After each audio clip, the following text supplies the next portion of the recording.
cutting you from your OGN scheduled programming. We will not be having weekly LCK on the English stream, so you get a bit of League of Talk with us. It threw me for a loop right there, having that lower. But we do get to see some of the great cosplayers in the audience here at Incheon Samsung World Gymnasium. Hard to say. You want to say Samsung the moment you say the SA sound, but we nailed it. Yeah, Samsung wishes they were here in some capacity, but unfortunately not. It's just going to be Samsung. So here we are, game one, already finished. KT. They started things off so well, and then it all crumbles off the one Baron call. I mean, I call it, measured play. To a degree it is, but there are those times where maybe you should take the risk. Maybe you need to roll the dice. So walk us through why they needed to make that choice right there. So let's pull it back even further. Okay. KT's play style. We remember it from basically every game. It's been the talk of the town. People always said, why did KT never draft a tank? And honestly, most of the time, some Shen, some Nautilus, but mostly it's been the Rumble top. Mostly it's been the pressure lanes. And SKT predictably did their research. The point I kind of came to when I was doing prep for this tournament was Samsung clearly were outfoxed by KT. Think about what happened in the semifinal. KT came in, they understood, get an advantage in the bot lane, banning away 2 bot laners, taking Caitlyn, no good matchup there. They got the advantage, and they focused on taking first brick in the bot lane. Big success, snowballed the game from there. And you think, okay, SKT are watching this game. SKT are known for adaptation. They're watching that game. They know what to expect from KT. So does KT try the same thing? Is it basically the rock, paper, scissors where you go rock twice after winning the first time with rock, or do you mix it up? And KT is known for aggression. They are known for pulling something different, like they did against Samsung. And so I think SKT were very ready. And the reason why they're ready for the pressure draft is, I wrote down the bans here. 3 of the 5 bans are Kennen, Rumble, Renekton. All of them lane boys, all of them will push in. People will be like, okay, but Renekton into Shen, not a great matchup. Sure, but it pushes early. And that is what KT were focused on, pushing. And with Renekton, it'll be initiation. With the Jace, it's for the harass, obviously, with the long range. And they kind of picked themselves into a corner. Fizz with teleport chosen as a potential engage tool. And also the Shen outscaling basically all the damage, but specifically the Jace, meant that the window for KT was much smaller, and predictably they didn't dumpster bot lane and take a 5 to 8 minute turret, so they don't have really the kind of momentum they did against Samsung. There was no 100 CS advantages for either AD carry or top laner, so we revisit the point, coming back to where you started. The Baron call. Around 20 minutes, they get 4 for 1, which with their comp, it felt like there was going to be a time where the damage would fall off, especially with Pawn having to build so defensively. They get 4 for 1, start the Baron. They put all 4 members to 4 members to DPS it down, and crucially, they pull off it. Now, they could have sent some people around the back to try and interrupt Lee Sin, but the argument is, do they have enough damage and trade tanking to be able to take it down with 3 members? With 4 members, they could, but with 3 members, that part was a little bit hard to decipher. So they end up ultimately pulling away at 2,000 HP. And it's always going to be the call that's going to be focused on is, yep, GBM is still here, can confirm. Is it the right call? Is it the wrong call? Results-orientated answer is wrong call. And also my initial impression at the time, as you can roll back the tape, is that it's the wrong call because how can you ever hope for a better scenario than a 4 for 1 before the tank items are complete with the turrets in a great spot? Will it get better than that at 25, 30 minutes? Because we already said the game gets better at 25, 30 minutes for KT Rolster. And I think ultimately it proved that they had to go for it. They had to go for what would have been a 50-50, and they did. Well, they suffered for it, so will KT change up their style, or they just kind of keep mashing their heads into the wall and hope that they break through? I have some inside information. I saw Smeb in the back, and Smeb and I always have lovely chats. Remember when he started missing Shen taunts, and I said, okay, it's Maokai time, my friend. Well, I was talking to him about today, and I said, well, is there a pocket pick? And he's like, yes. And I'm like, is it for game 1? He's like, no, it's a game 5 pocket pick. So, KT has strategy. They came in so prepared against Samsung. They had the Master Stroke. They unlocked Samsung in a way that SKT couldn't, and in a way that surprised us all. In game 1, they went standard, they went pushing lane, Telecom War 1, Telecom War 2, stuff that SKT had seen before, and SKT outmatched them like they did so often in the past. Well, if you have a pocket pick, I don't know if you can really afford to save it to game 5. Might need to use it in order to get yourself But then it's the there. fun question of, do you use it in game 2 when you're 1 down, or do you keep it for game 3 where you're already on match point? That part also is hard to decipher. Yeah, it's a ballsy move either way. You need to know when to pull it out. I think that they might need to do it in game number 2 here. If I they think start everyone falling. knows, and like, there's been a lot of musings in the scene about where KT's at shot calling wise, because obviously we saw the OGN video when things were looking good, and then we saw the mid games go atrociously. They were atrocious for KT for a good, 5-6 matches in a row, and people wonder why. And you have to think, given the amount of information we have, it's a confidence thing. It's about when they win, they look good, and when they're behind, they start to struggle. And that's why you go for a pressure draft, because you're winning from the start of a game, and you have that kind of ease to shot call. It's so much easier to shot call from ahead than shot call from behind. And it feels like KT doesn't necessarily have the structure right now to shot call from behind. So they go pressure, but they're now 1-0 down. The pressure mounts on them. Do you really... Can you see a reverse sweep from KT? Last year's KT was so different. They were a close-knit team of people that have been around for a while, especially by the summer season. There wasn't the same potential for egos. We have pedigree on both sides, but KT, compared to last year, where they had a lot of great role players and a couple of stars, have 5 stars now. Yeah. And it can't be surprising that when they start losing, everyone who are proven winners, score accepted of course, wants to put in their say. You know, they want to put in their say, and that seems to have counted against KT more than it's counted for them. So what you're saying is you think that maybe like when they start losing, when they start kind of falling out, they maybe get a little bit flustered, and then everybody starts talking at once, and there's just too many cooks in the kitchen. Or maybe even worse, maybe people stop talking. That's true. And that's another possibility. You know, we've seen some of these players have been emotional. Look at Deft, for example, who's known for his tears on the world stage when they've lost. They have emotional players. All of them react differently. And if they won game 1, you could feel the KT fans, you know, they would certainly be feeling confident. Losing game 1, I think this is the pivotal game for them. I think KT lose a second game in a row, a betting man would say 3-0. All right, well, backs up against the walls here for KT, and it's really weird to have to say that after only just game number 1. So. A game where they were in the lead for a long time. Yeah. So we'll see what they do. We'll see if that pocket pick surfaces here for Smeb. Well, he's already shown talent top, so how crazy can you get, Smeb? Come on, I'm challenging you. What you got? I don't really want to call that one a pocket pick so much. More of a tragedy on the rip. But it seems like our weekly LCK, a little event there, has wrapped up, so we should be getting our first MVP of this series up on the board shortly. We're going to go to a break by the look of it, so here from SKT. 제가 오늘은 좀 특별한 방법을 해보려고 하는데요. 그래서 우리 듬직한 시동생들과 우리 김정윤 코치님을 제대로 소개해보도록 하겠습니다. 우리 코치님을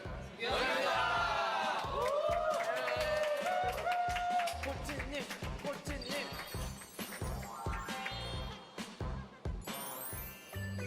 자, 여기가 이제 코치님 집인데 상당히 깨끗한데요? 너무 깨끗한데? 아주 깨끗하죠, 이 정도면? 코치님 지금 자고 계시네요. 우리 코치님은요, 결혼을 진짜 하고 싶어 하시거든요. 아, 진짜 장가가고 싶습니다. 이거 보고 진짜 정말 장가가고 싶어요. 근데 아직까지 혼자세요. 진짜 잘생기셨네. 코치님 일어나고 계시죠? 와, 이거 뭐 잠옷 간 거 아니에요?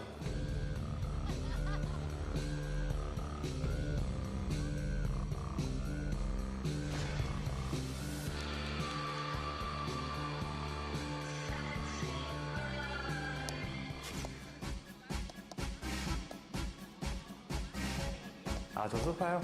저 이제 제가 코치님 완전 최고 가족에 그냥 특대형 소파로 제가 코치님 선물해드렸는데 아마 결혼하셔도 충분히 한 50년은 쓰실 겁니다. 별로 안 좋아요.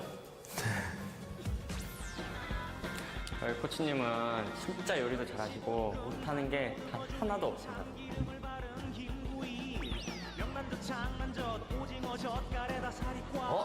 냉장고 왜 사셨지? 대박, 코치인데?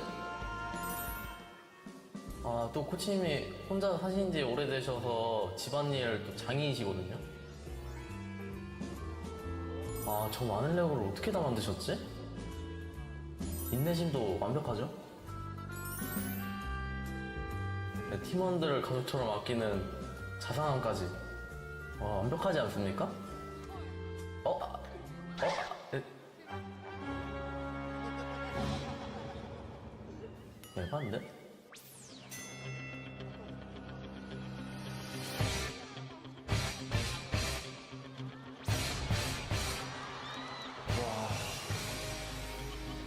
소지섭이야, 김정균이야.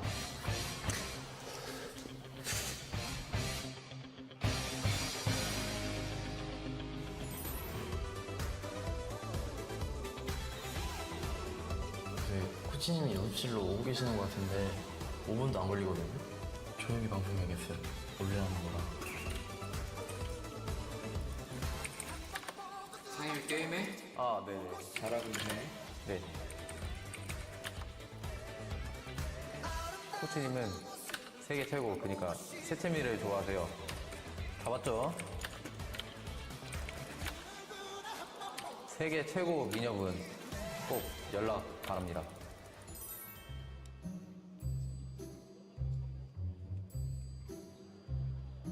우리 코치님 언제 웨딩 멀치 하시려나? 와이프 자리가 블랭크인데 말이지.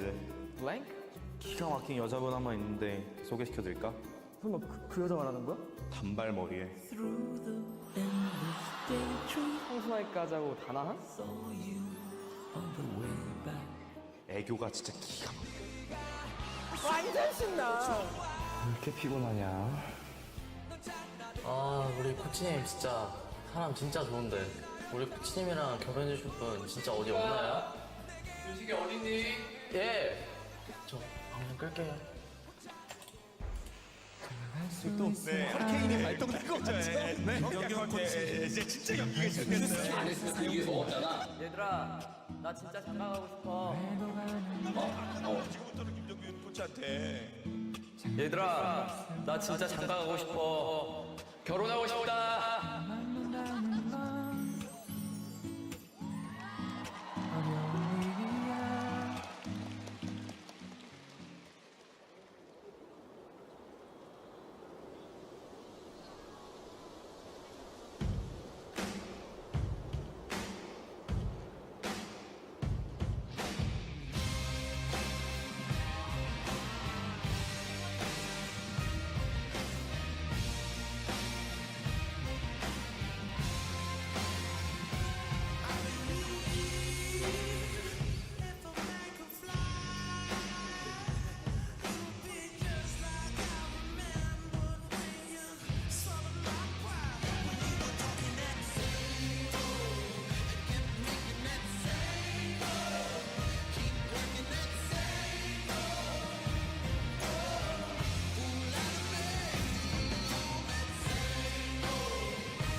It's been so long since we've seen it, and he still plays it to a T. And I love clips like this because, I mean, if you think about it, Syndra and Fizz effectively do the same thing. They delete one person. That's what they're set up to do. And consistently, Syndra, who had to build super defensive, Merc treads Zonius, and the Zonius certainly was only buying time and wasn't turning around fights, could not find picks, especially on full HP members. And eventually with Lulu and stuff, it was always going to be a struggle, but even in the early game, didn't have the item timings to do so, and Faker did not have any troubles at all. It just seemed like every time KT tried to initiate a fight onto SK Telecom inside their own jungle, it got turned on its head completely, and a lot of it due to the work done by Faker. Pawn, yet again, stranded because of that Zhonya's. Just not doing enough damage to get a pick early on in the fight to try to turn the tide for KT Rolster. They suffer for it. Faker, he goes ahead, just continuously snatches up those kills. 88% kill contribution on that Fizz. And this will make us wonder, Kilios, because remember, it's dynamic side selection here in the LCK playoffs. Game 1, SKT chose red side. They have the highest seed, so they choose side on game 1, 3, and 5. If you remember in the semifinals, KT was choosing blue side, so SKT wanted the trump card. They wanted the counter pick. They got it with the Fizz and used it to great degree. And we're waiting to see if it will be KT choosing blue side, traditionally their strongest side, because if they do, you have to imagine it's going to be another counter pick for Faker, and he's 1 for 1 on those counter picks. Yep, starting things off very nicely as we go ahead and unveil the booths yet again. It's just so cool. It really is.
But we're still no closer to knowing which of these supports are going mid. And you look at this pick and you basically plug in Cogmore or Twitch on the side of SKT. All right, we're a lot of surprises on both sides here.